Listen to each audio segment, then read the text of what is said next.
Olá, bem-vindos a mais uma aula, de macroeconomia.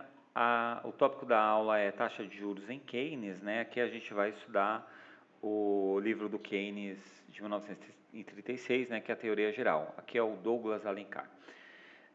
Lá no capítulo 13 da Teoria Geral, Keynes vai falar da taxa de juros, né?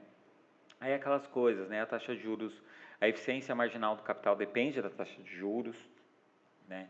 A preferência, né, a propensão a consumir pode ser influenciada pela taxa de juros, né? E aí o Keynes vai fazer uma discussão de reter moeda, né, a forma mais líquida. E aí a gente precisa pensar o seguinte, né? A discussão que o Keynes vai fazer é que existe a coisa mais líquida que é a moeda. Depois tem títulos públicos, por exemplo, né, que o Keynes vai falar, né, tem uma diferença entre instantânea, né, com moeda você tem liquidez instantânea, né, com títulos públicos você tem liquidez quase que imediata, né, o Keynes vai chamar de títulos públicos de quase moeda, né. Então a gente tem aqui moeda, que é a coisa mais líquida, e a gente desceu um degrau aqui para algo menos líquido.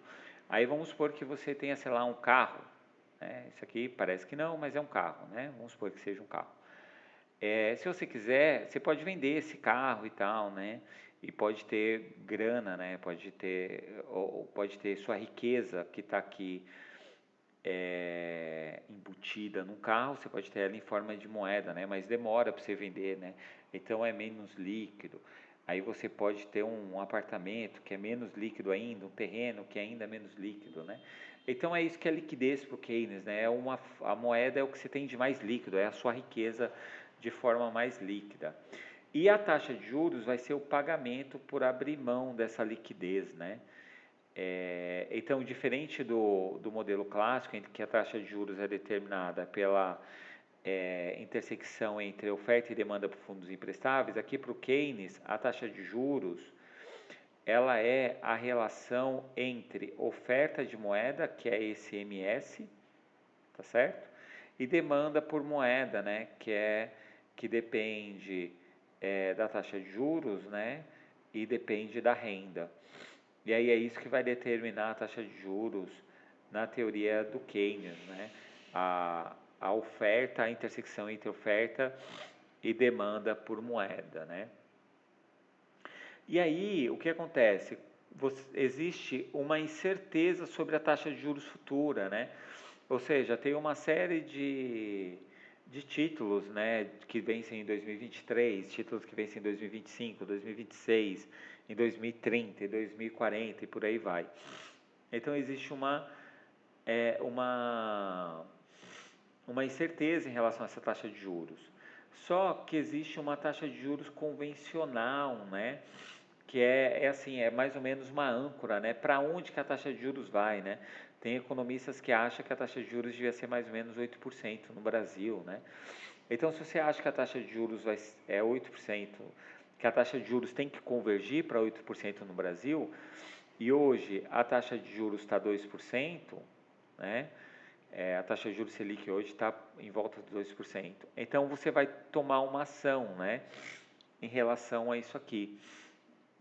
Né? Então, por exemplo, existe uma relação, quando a taxa de juros sobe, o preço das ações, né, títulos de ações, eles caem. E quando a taxa de juros cai, o preço das ações sobe, né? Então, alguém que achava lá em 2000 vamos pensar aqui, em 2015, né, em 2016, alguém que achava que a taxa de juros iria cair, né, você já podia sair comprando ações aqui, né? Eu se tivesse nessa época que tivesse dinheiro, eu tinha comprado muitas ações, né? A Petrobras a quatro reais, 5 reais é uma pechincha mesmo, né? Então, quando a taxa de juros está alta, o preço das ações está baixo. Quando a taxa de juros começa a cair, o preço das ações começam a subir, né? Você pode olhar isso para uma ação específica. A gente pode olhar isso também para ações, né? Tipo o Ibovespa aqui, né? O Ibovespa 40 mil pontos aqui em 2016, tá certo? E hoje está a bateu quase 120 aqui, né, antes da crise do coronavírus, né? Então, é isso, né? Existe essa relação entre títulos públicos, ações, né? E aí existe uma taxa de juros convencional, né? Então, as tesourarias de banco se posicionam muito, né? Tesourarias bancárias se posicionam muito através dessas expectativas. O que vai acontecer com a taxa de juros? Bom, o Keynes vai argumentar que tem três tipos de demanda por moeda, né? O motivo transação, né? A grana que eu deixo para pagar o táxi, para pagar o ônibus, né? Para pagar o lanche, por aí vai. Esse motivo transação depende da taxa de juros e depende da minha renda, né? Quanto mais rica a pessoa for, provavelmente ela pode deixar uma grana maior para o motivo transação. O motivo precaução, né, que é você se prevenir contra o futuro, né, ou alguma coisa que pode acontecer no futuro, né. Tem gente que, por exemplo, não paga plano de saúde e deixa uma grana investida, caso precise usar um médico, usa esse dinheiro, né. Então essa é uma possibilidade também, né. Você não paga plano de saúde, você não acha que você vai precisar usar, então você investe esse dinheiro, caso você precise de um médico, aí você paga o particular, né? Depende da sua renda, da taxa de juros, né? As empresas também deixam uma grana parada lá, né? Não necessariamente parada, né? Mas que você possa ter acesso a esse recurso muito rápido, né? Vamos supor, você tem uma máquina lá que é 3 milhões de reais, né? Em um determinado, normalmente no mercado essa máquina está 3 milhões, de repente ela aparece por 900 mil, né? Então é importante para você ter uma grana ali imediata para você poder fazer essa aquisição, né? É uma oportunidade de mercado que aparece às vezes, né? E tem o motivo especulação, né? O que é o motivo de especulação? Depende do que você acha que é essa taxa de juros convencional, né? Ou depende do que você acha que vai acontecer com a taxa de juros futura. Se a taxa de juros futura for cair, né, você sabe que vai aumentar o preço das ações, então você já compra as ações da Petrobras hoje, né, se você achar que a taxa de juros vai cair. Se você acha que a taxa de juros vai subir, então hoje a taxa de juros está 2%, né? Se você acha que essa taxa de juros vai subir, se você tem algum indicativo para achar isso, seja porque a taxa de juros está muito baixa, né? Ou porque pode ser que aumente a inflação, enfim, por qualquer motivo que você acha que a taxa de juros vai subir, você você pode, por exemplo, começar a vender Ibovespa hoje, porque se a taxa de juros começar a subir, o Ibovespa provavelmente deve cair.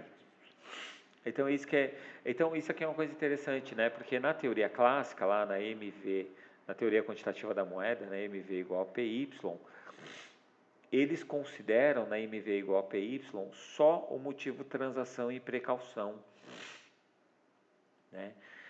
Não está errado isso. O problema da MV igual a PY é que não é só isso que é a demanda por moeda. Você tem demanda por moeda por especulação também. Então a especulação, o que vai acontecer com a taxa de juros influencia a moeda. E mais do que isso, né, a teoria clássica não deixa escapar um detalhe importante, que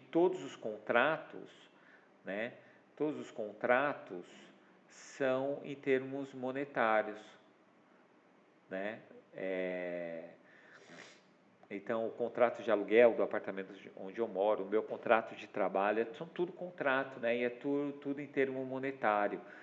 Além disso, então, você tem um motivo de especulação, você tem os contratos, né? É uma economia monetária da produção, tudo depende desses contratos, né? Contratos de empréstimo que for fazer do banco, uma empresa, pessoa física, né? São contratos. Então, eles deixam escapar essa coisa de que são contratos, de que existe especulação, e eles também deixam escapar que moeda é uma forma de você guardar riqueza. Se você não sabe o que vai acontecer com o futuro, né, se vai ter uma crise muito grande, ou né, como o futuro é incerto, você pode deixar parte da sua riqueza em formato de moeda, né? Tanto é que essas teorias de investimento, né, eles sempre falam para você deixar, você investe, sei lá, uma parte em especulação, né, sei lá, 5%, aí você investe 20%, você investe em mercado de ações, aí, sei lá, o resto, os 75%, você investe em taxa de juros Selic, né? E taxa, não só a taxa de juros Selic, né? Você pode investir é, você pode investir em várias, é, em várias, nas diferentes taxas de juros, né? Então, vamos pensar aqui, né? É, eu acho que é aqui. É, Funpresp 2020. Vamos ver se é esse aqui, né? Não, não é esse aqui que eu quero ver. Eu queria mostrar para vocês aqui como que é o aqui, mais números. Então, seleciono o ano, 2020, mês, pode ser julho. Beneficiários, aqui. Vejam só, a Funpresp aqui, que é um fundo de pensão dos servidores públicos, né? Se você somar aqui, né? Então, o que eles fazem, né? Eles têm 3 bilhões aqui investido. Olha só 7% é em ações, né? Não sei se dá para ver, não sei se está ficando bom na gravação, vou aumentar aqui. Olha só, então eles têm 3 bilhões aqui, né? Então, 7% é em ações, 3%, quase 3% é em investimento no exterior, 8% é em títulos públicos federais indexados à Selic, mais 8% em títulos públicos federais pré-fixados e 70%, vejam esse número, 70% é títulos públicos federais indexados ao IPCA, né? Ou seja, que é aquele título público que vai render a inflação e mais um pouquinho, né? A inflação em mais 3%, mais 2%, né? Então essa é uma teoria clássica de investimento, né? Você não deixa tudo em ações, né? Você deixa só uma parte. A outra parte grande você deixa aqui numa coisa que é quase moeda, né? Se precisar sacar isso aqui, você consegue sacar rapidamente. Claro que a Funpresp aqui tem 3 bilhões, né? Então 3 bilhões no mercado é um volume relativamente alto e impacta preço, tá? Mas vocês podem ver que é mais ou menos assim que é a organização, né, de investimento, né? Então, tem esse motivo especulação, né? E esse motivo precaução é mais ou menos isso, né? Uma parte grande que você deixa aqui para esse motivo transação e especulação, mas um motivo aqui uma parte do seu rendimento, o rendimento mesmo de qualquer carteira de investimento vem da especulação, né? Então, se existem mercados organizados, a preferência pela liquidez flutua devido ao motivo especulação, né? Então, a gente estava falando aqui da oferta de moeda, né? Oferta e demanda por moeda, que determina a taxa de juros, né? Então, a oferta de moeda, MS, e a demanda por moeda, né? L, taxa de juros, e a renda. Então, o que vai fazer flutuar a preferência pela liquidez, vai ser a especulação, né? Então, isso aqui vai fazer flutuar também a taxa de juros, né? Tudo bem? Isso aqui é importante, né? Se aumenta a oferta de moeda, né? Então, vamos aqui para o nosso desenho, né? Moeda, taxa de juros, oferta de moeda MS, demanda por moeda L e Y. Se aumenta a oferta de moeda, então vamos supor que você quer reduzir a taxa de juros. Então você sai de uma oferta de moeda zero para uma oferta de moeda M1. O que você quer com isso? Você quer sair de uma taxa de juros zero para uma taxa de juros 1 que é menor que a taxa de juros zero, né? Você quer reduzir a taxa de juros. Só que essa taxa de juros não vai diminuir se ao mesmo tempo aumentar a preferência pela liquidez. Se a gente sai de uma preferência pela liquidez 0 para uma preferência pela liquidez 1, essa taxa de juros não vai se mover, né? Então percebam, né? A macroeconomia, ela é muito mais complexa, né? Do que a gente até pode ver nos jornais, né? Não necessariamente o aumento da oferta de moeda vai reduzir a taxa de juros, né? Depende do que está acontecendo com a preferência pela liquidez. O aumento da oferta de moeda pode reduzir a taxa de juros, mas não pode não reduzir se aumentar a preferência pela liquidez, né? Normalmente, na verdade, aqui é a queda da taxa de juros, né? Uma redução da taxa de juros pode fazer aumentar o investimento. Só que o investimento não vai aumentar se a eficiência marginal do capital cair, né? Então, se você trazer a valor presente o gasto que você teve com aquelas máquinas e equipamentos, né? O QR lá, trazer o retorno dessa máquina a valor presente, pode cair a taxa de juros o quanto que for. Se não valer a pena esse retorno, né, trazendo a valor presente, a eficiência marginal do capital não necessariamente vai aumentar, a eficiência marginal pode até cair, né? Então, não é porque você reduziu a taxa de juros que o investimento vai aumentar. Não é automático assim, você precisa avaliar mais coisas, né? Se o investimento aumenta, a gente tem argumentado aqui que o emprego aumenta. Só que se a propensão marginal a consumir aumentar, o emprego não vai aumentar na mesma proporção, vai aumentar bem menos, talvez nem aumente, né?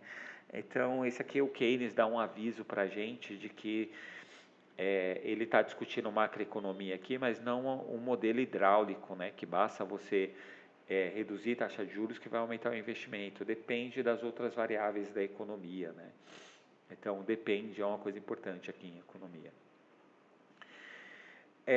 A gente tem, aí o Keynes vai fazer uma discussão, né, de motivo renda, né, você pode receber os recursos, é diferente de você gastar os recursos, motivos negócios, né, você pode investir a produção, né, mas a produção é diferente das vendas, né, isso aqui vem até com uma lag, né, então tem uma lag aqui, né, você recebe hoje, mas você não gasta necessariamente hoje esse dinheiro, né, você faz a produção hoje, né, dependendo do seu ramo, pode ser que as vendas sejam daqui a 1 ano, 2 anos, né. Motivo precaução, né, aquela história que eu estava falando para vocês, pode ter alguma oportunidade inesperada, né. Então você pode deixar lá 70% do seu dinheiro rendendo bem pouquinho, né, no fundo desses títulos, né, eu mostrei lá a Funpresp, né. Esses títulos aqui, né, hoje, com a taxa de juros Selic aí por volta de 2%, esses títulos aqui, públicos federais indexados ao IPCA, estão rendendo muito pouco, mas muito pouco mesmo, né? Então, esse dinheiro aqui é quase que um dinheiro parado, tudo bem? Mas pode ser que apareça alguma oportunidade, alguma pichincha, você pode aumentar um pouco as ações em determinado período, né? Isso pode variar.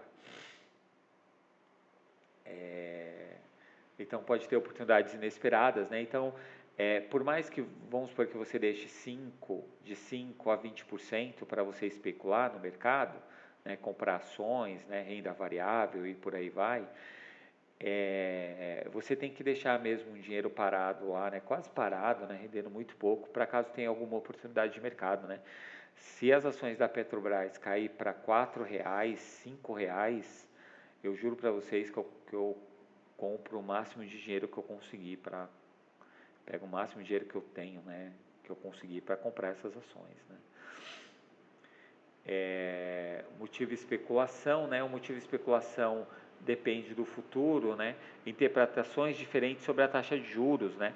Então, por exemplo, a taxa de juros hoje está 2. Tem gente no mercado financeiro achando que a taxa de juros vai ter que necessariamente subir para 4, né, que é a taxa de juros que estabiliza a economia, segundo alguns economistas, e eu vi alguns economistas falando que a taxa de juros tem que ser 0, né. O próprio Paulo Galo acho que tem falado isso, né, que tem que baixar para 0 a taxa de juros. O Paulo Galo é um canal legal de seguir aqui no YouTube, sigam o Paulo Galo, ele é muito bom. Então, o M1, né, seria o motivo precaução e transação, o M2 seria o motivo especulação, né, e o M1 mais o M2 daqui a demanda por moeda, né, dá para ter uma função, né, de preferência pela liquidez, uma função demanda por moeda.